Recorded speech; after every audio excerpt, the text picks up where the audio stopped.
So there's this the idea of what's going on now in the Shetach with the soldiers, and what we're hearing is that many of the soldiers feel that we're possibly losing momentum, and they're feeling the pressure and the intensity of their fight, and they're feeling as though chas v'shalom, God forbid, which I know is not the case, but as though chas v'shalom we gave up, and we're not intensely davening for them as much, and we're not taking our tafkid of what we need to be doing seriously enough. And one of the things that the Rav said is that we need to be held accountable for that, because if we're not doing everything that we possibly can,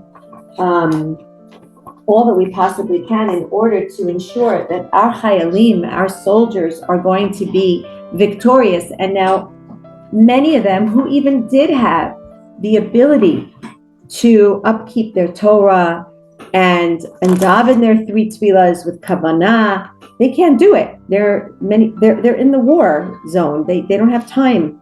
So our tefillot and our Torah and our kabbalot and all that we take upon ourselves, we are keeping them alive, and we're giving them strength. And we need to take this job very, very seriously. So our job is not to hold the gun and the Uzi and to go on 3 seconds of sleep before they have to go into a battle zone and face an enemy head on. But our job is to fight our own enemy with 3 seconds of sleep, without, in the sense of us not losing momentum of what we need to be doing, and that is davening. And we have to know that every moment that we daven, and let me tell you, I'm famished. Like, I'm myself feel like my energies are kind of like going down. This is hard. I sit in front of the candles for an hour, crying my eyes out, and then coming and doing this tefillah. It's hard. It takes the wind out of you, but we're in the war for light. We're in the war to come out of Mitzrayim. I don't think anybody slept 10 hours when they were crossing the sea. I don't think anybody had time to smell the coffee when they were in Yetziat Mitzrayim, running from the Mitzrayim. I mean, my eyes are dry, and I probably need 5 bottles of eye drops in my eyes, because I've been crying and drying them out. But you know what?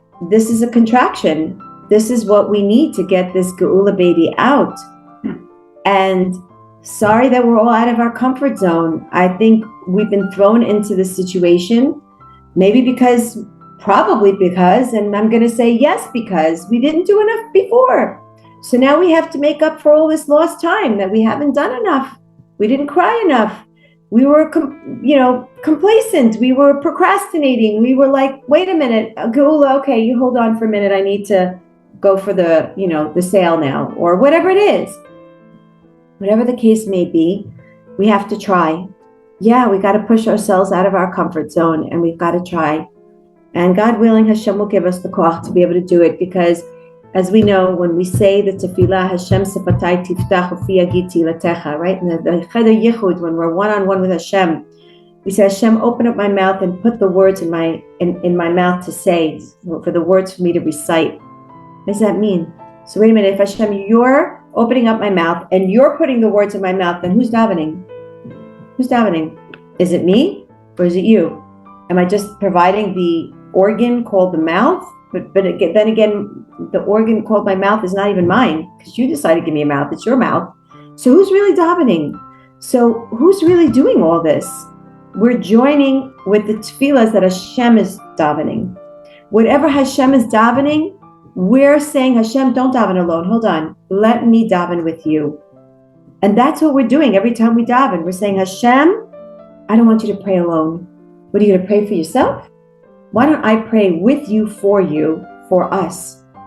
And that's why no matter how tired we are, and no matter how agonizing it is to keep crying, and you feel like you're saying the same thing over and over again, we're doing the same tefillah over and over and over again.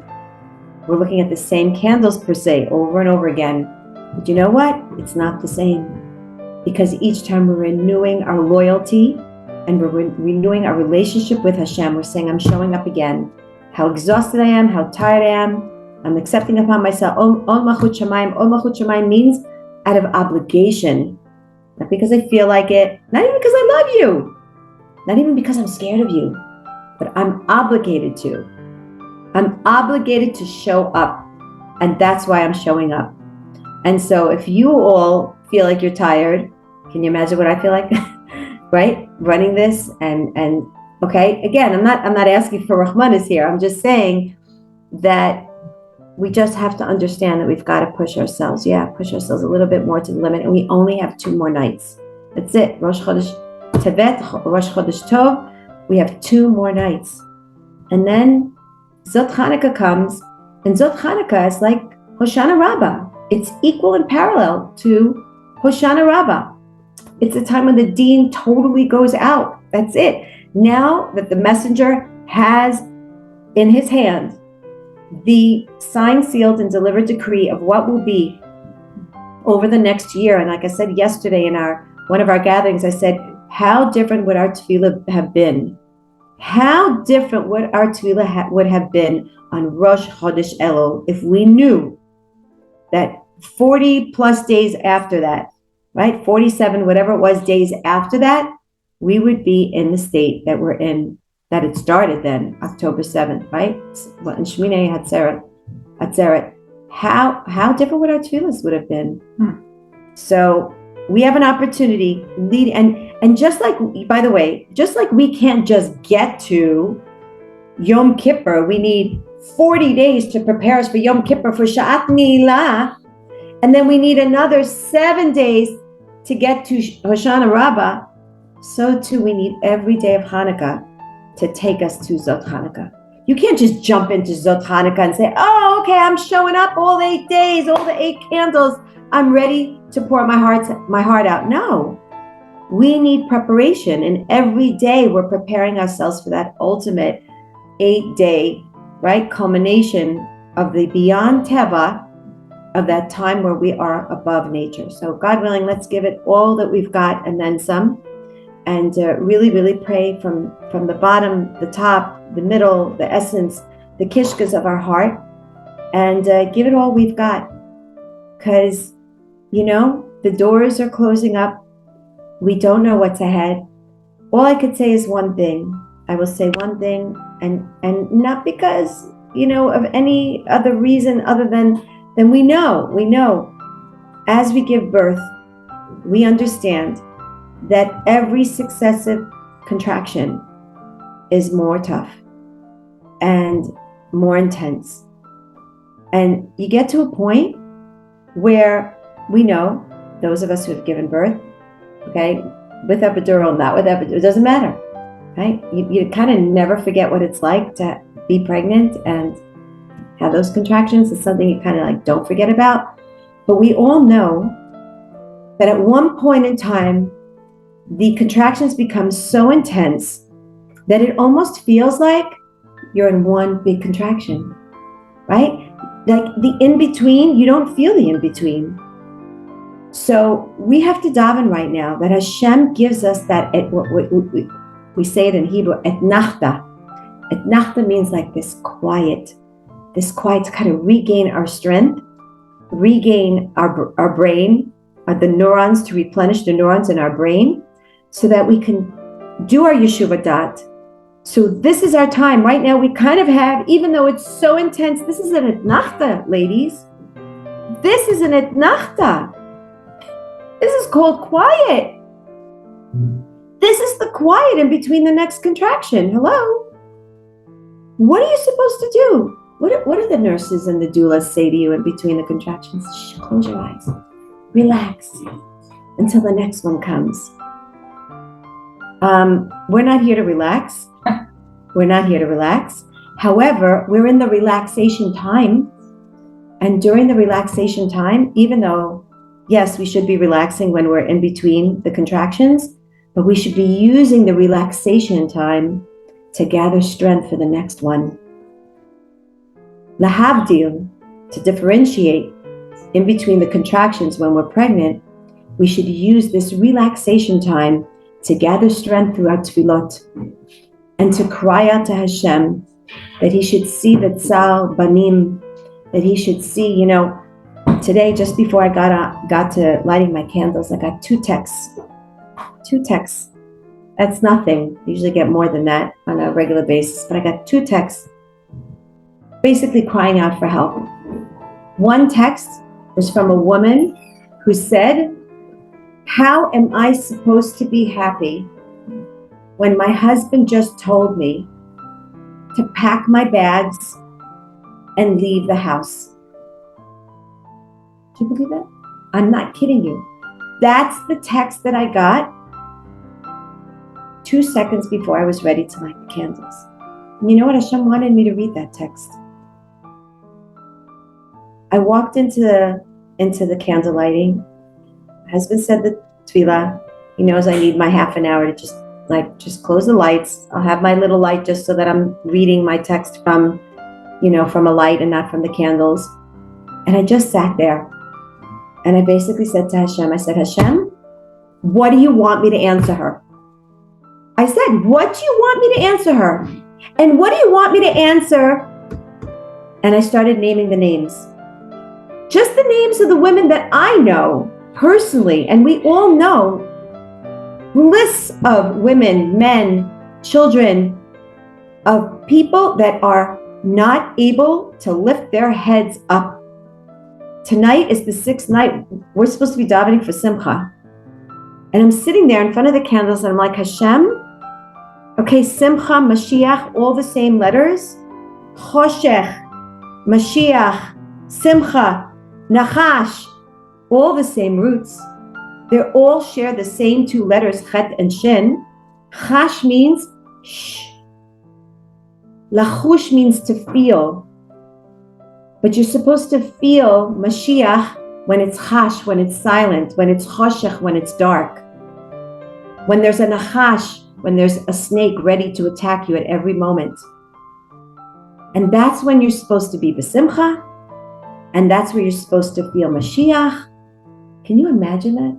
Living in such a mind-boggling situation. I know Karen appreciates all that because Karen is great with gimatriot and changing. She's on the same wavelength as me. Me and Karen share the same language. She's on here online. So this is the Baal Shem Tov.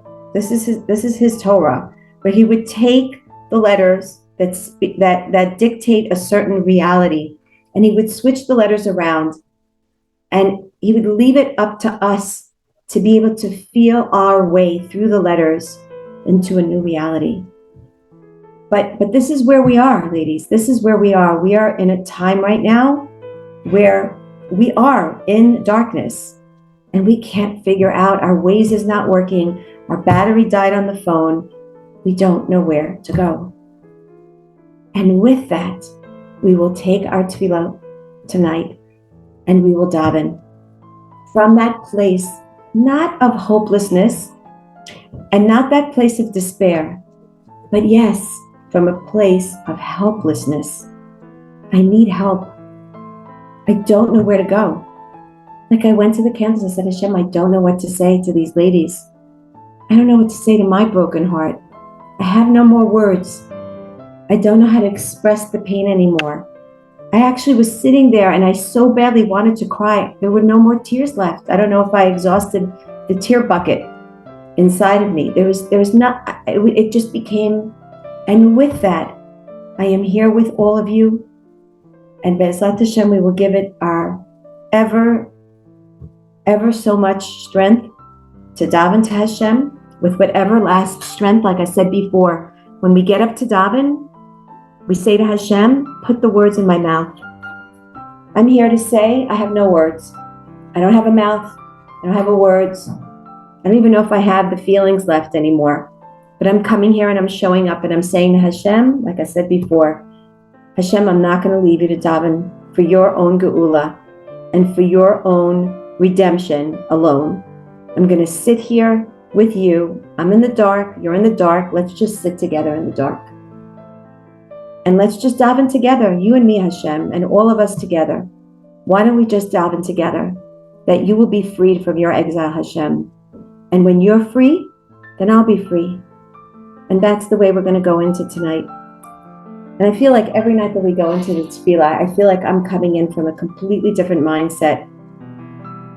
And that's the way it's supposed to be. You're supposed to take the same tefillah, the same text, the same energy of Hanukkah, so to speak, and have and forge a different relationship with Hashem from it.